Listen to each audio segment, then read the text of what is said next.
Hi, this is Jeff Pospisil, the 10-Minute Treasurer, with practical advice for improving your church's financial future. So this is part of my budgeting series, and this one is Know Your Bottom Line. And it's really trying to figure, the first step is you got to know your purpose for your budget. So you have to know where you're trying to get to. And knowing your bottom line means how much do we have to spend? And a lot of churches, they don't spend a whole lot of time on this. They kind of compare last year to this year and they kind of go on a gut feeling. Do I feel like the church will accept this? Well, guess what? Most people don't give based on the church budget. They give what they give. And unless they're challenged to give more, then maybe they'll give less if they're unhappy with the church, or they'll give more if they're happier with the church. But basically, people give what they give, and it's not tied to your church's budget. It would be a typical church budget.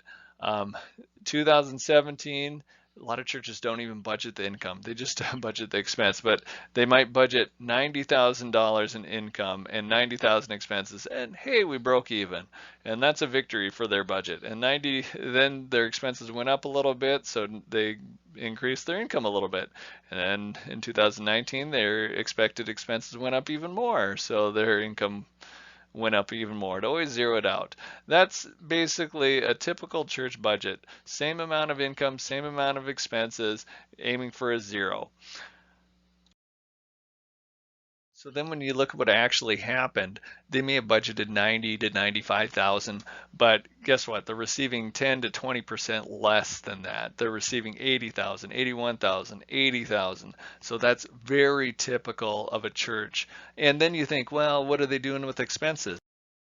Well, expenses, they have managed to reduce them and they're hoping to break even still, but a lot of times that's very difficult because you basically said, hey, we're planning on spending 90,000, and then it's kind of having to cut expenses and be really cheap in enough areas so that you don't run out of money in the bank.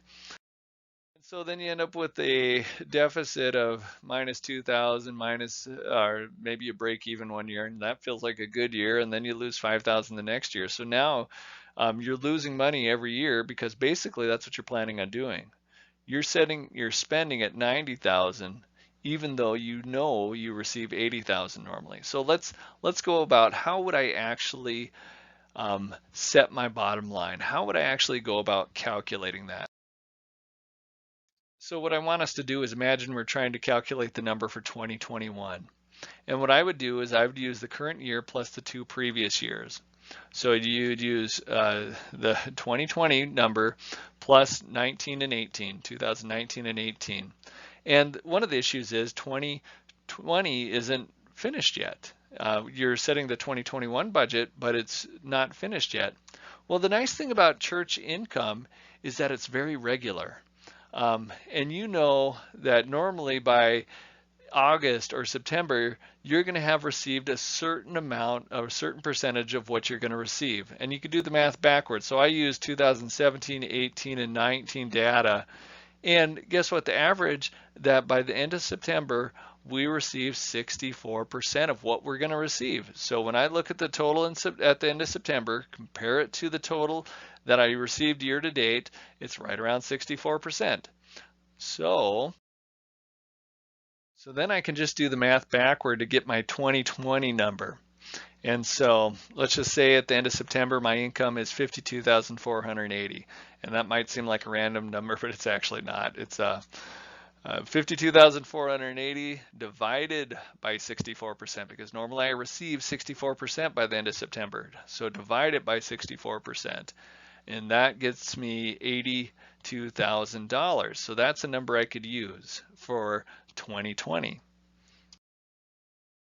At my numbers, I have 2018 was 81,000, 2019 was 80,000, and 2020 is 82,000. So there is a slight increasing trend. So let's look at the differences. So the difference between the first year and the second year is minus 1,000. The difference between the second year and the third year is plus 2,000. And that gives us an average of plus 500.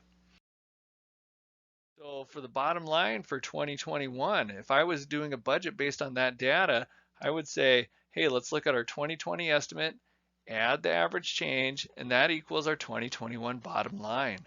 So 82,000 plus 500 equals 82,500. Not the 95,000 that they're used to budgeting. Not the, they might have even been tempted to put 100,000 down, but really they should put 82,500. And that should be the place where they start. And I like this method because it seems like it works no matter what the trajectory of your church is. So if you're like church one here and you're seeing income slowly grow, it'll give you a conservative estimate. Instead of saying you could do the percentages and say we're growing 6% per year, but well, if you do the averages like I showed you, you're growing about 5,000 on average, and so you can plug that in. If you're declining, and it'll help you get an average there. You have an average decrease. And if your income is up and down, it'll give you something that's kind of conservative to be able to judge. And you might have to use your own judgment because sometimes there's specifics. So let's just say, for example, in Church 3, we had a giver that normally gives $50,000 die. That's a significant amount of this church's income. So maybe you want to factor that out, that they died at the end of 2019, so none of their giving was in 2020. And you might want to just subtract that out to say instead, then you'd run the numbers without that giver there. So you can deviate from this process if you have a good reason, but a lot of times I would stick to this. And I would use that to set your bottom line. This is how much money we're going to spend. So, all right. That concludes this video, and I just encourage you to start your budget process with the purpose, and the next one is to figure out your bottom line.